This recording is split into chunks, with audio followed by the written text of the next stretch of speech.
एक पिता ऐसे कैसे क्रूर हो सकता है जिसने अपनी बेटी को पाला पोसा, इतना बड़ा किया, पढ़ाया लिखाया और उसको इतने बड़े मुकाम पर पहुंचाया। उस पिता ने अपनी बेटी को इस तरीके से क्यों मारा? ये सवाल हर किसी के दिल में जगह कर गया कि एक बेटी को जिसके ऊपर उसने 6 साल लगाए, पैसा खर्च किया, विदेश में जाके बेटी को ट्रेनिंग दिलाई, उस बेटी को इस मुकाम पर पहुंचाया, उसने अपना नाम देश में विदेश में नाम रोशन किया, उसका कद समाज में इतना ऊंचा किया, उस बेटी को उस बाप ने क्यों मारा? ये सवाल लोगों के दिमाग में घूम रहे हैं। वो ऐसा पिता इतना क्रूर क्यों बन सकता है? क्या कारण रहा, क्या मजबूरियां रही उस पिता को जिसने अपनी बेटी को, जिसको अपने हाथों पर झुलाया, हाथों से पाला पोसा, और उसने अपनी बेटी को इस तरीके से हत्याकांड को अंजाम दिया। दोस्तों, हम बात कर रहे हैं टेनिस की खिलाड़ी राधिका यादव, जो कि गुड़गांव के सेक्टर 57 में रहा करती थी। उनके पिता ने उन पर इतनी गोलियां बरसाई कि उनकी मौत हो जाती है। लेकिन उनकी मौत के बाद उनके पीछे काफी सवाल खड़े होते हैं, जो सोशल मीडिया पर इस तरीके से घूमते हैं कि लोगों के दिमाग की झड़ियां उड़ जाती हैं कि पिता ने इतना बड़ा हत्याकांड को क्यों अंजाम दिया, इसके पीछे क्या कारण रहा। लोग उसके कारणों की खोज के लिए उनके सोशल साइटों पर खोज कर रहे हैं, लेकिन थोड़ी देर बाद उनका इंस्टाग्राम का जो आईडी होती है वो वहां से हटा दी जाती है, जहां पर उनके एक वीडियो नहीं मिलते। जबकि उनके पिता ने उनकी अपनी बेटी के लिए एक एकेडमी खुलवाई, जिसमें करीब 2 से 2.5 करोड़ रुपए का खर्च इन्वेस्टमेंट किया, और वहां पर बच्चे सीखने के लिए आते, उसका भी एडवर्टाइजमेंट नहीं किया गया, सोशल मीडिया पर कोई प्रचार नहीं किया गया। क्या उनके पिता को अपनी बेटी के सोशल अकाउंट चलाने से क्या ऐतराज था? क्या वजह थी जो पिता अपनी बेटी को रोकता था? 25 साल की राधिका यादव, उनके पिता ने इस तरीके से क्रूर हत्या की कि लोग, पूरा देश दंग रह गया। उन सवालों के जवाब जानना चाहता है। दोस्तों, हमारे साथ जुड़े रहें। आप नए आए हो तो हमारे चैनल को लाइक करना, वीडियो को सब्सक्राइब जरूर करना, चैनल को सब्सक्राइब करना ना भूलिएगा। दोस्तों, आपको पूरी कहानी सुनाते हैं, जो कि गुड़गांव हरियाणा के गुरुग्राम सेक्टर 57 में राधिका का परिवार रहता था। वहीं उनके चाचा नीचे ग्राउंड फ्लोर पर रहते थे, और उनके पिता, उनके भाई, उनकी माँ ऊपर सेकंड फ्लोर पर रहा करते थे। सुबह का टाइम था, 9:30 बज रहे थे, माँ का बर्थडे था। माँ, बताया जाता है, कमरे में लेटी हुई थी, उनकी तबीयत खराब थी, तो बेटी किचन में खाना बना रही थी। वहीं उन पिता के बीच और बेटी के बीच में नोक-झोंक होती है, काफी देर तक इनकी नोक-झोंक होती है। जैसे ही वहां पर आवाज आती है कुकर फटने की, तो जैसे आवाज आने से उनके नीचे चाचा रह रहे थे, वो पहुंचते हैं ऊपर, किचन में देखते तो वहां कुछ माजरा कुछ और था।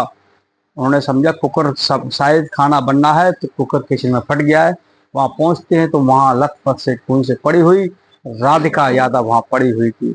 उनके चाचा आते हैं, अपने आस पास के लोग भी वहां आ जाते हैं, राधिका को वहां से उठाते हैं और सीधे नजदीकी सेक्टर 56 के पास वहीं हॉस्पिटल एडमिट कराते हैं, जहां उसका उपचार के लिए। लेकिन वहां डॉक्टर उनको मृत घोषित कर देते हैं। थोड़ी देर बाद उनके चाचा खुद ही अपने फोन से पुलिस को इत्तला करते हैं, और सेक्टर 56 से पुलिस आती है और वहां फिर खोजबीन चालू कर देती है। उनके पिता होते हैं दीपक यादव।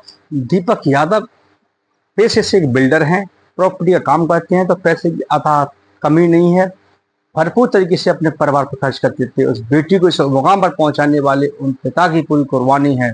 लेकिन जब पुलिस ने उनको पकड़ा और पकड़ने थाने में ले जाती है, उसके बाद उनसे पूछताछ करती है, तो पूछताछ में ऐसे कई सवाल होते हैं जो उलझे हुए हैं। उनके बाद उनको कोर्ट में पेश किया जाता है। पेश करने के बाद 1 दिन की रिमांड भी उनको ली जाती है।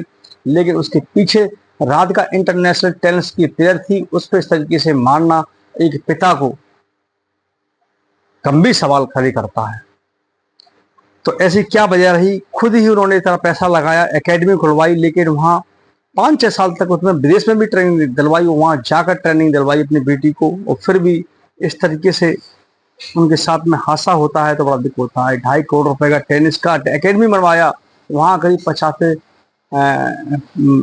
60 स्टूडेंट आते थे, जिनकी कोई 2,500 से 3,000 रुपए मंथली फीस हुआ करती थी। वो ट्रेनिंग अपने गुरुग्राम में सिखाती थी, लेकिन फिर भी सोशल अकाउंट पे एक भी उनके अकाउंट नहीं थे, ना थे। आजकल रील्स बनाने का सभी को शौक है, छोटे बच्चों से लेकर बड़े बूढ़े तक का सोशल मीडिया पे हैं, और जाकर खासकर महिलाएं ज़्यादा करें, लेकिन उनके पिता को इससे ऐतराज़ था, इसलिए उनके सोशल मीडिया पर कोई भी अकाउंट नहीं मिलेंगे। ये सबसे बड़ी एक सवाल आता है।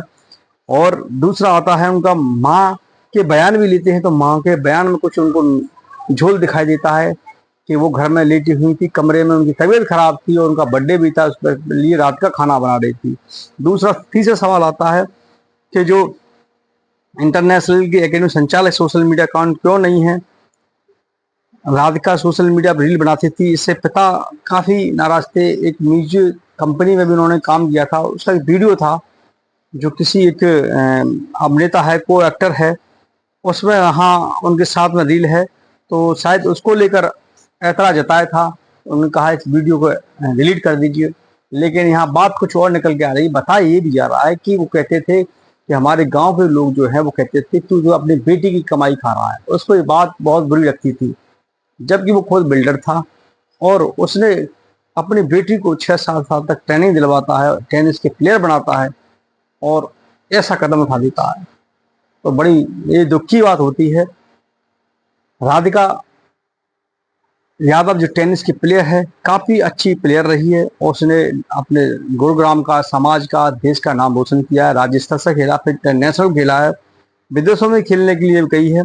लेकिन जो एसआई हैं प्रदीप, जो कि वहाँ के गुरुग्राम सेक्टर 56 के, ऐसे कई पहलुओं पर वो जांच कर रहे हैं। जांच पड़ताल होने के बाद मालूम पड़ेगा क्या वजह रही उन पिता और बेटी के बीच में, जिस वजह से झगड़ा हुआ।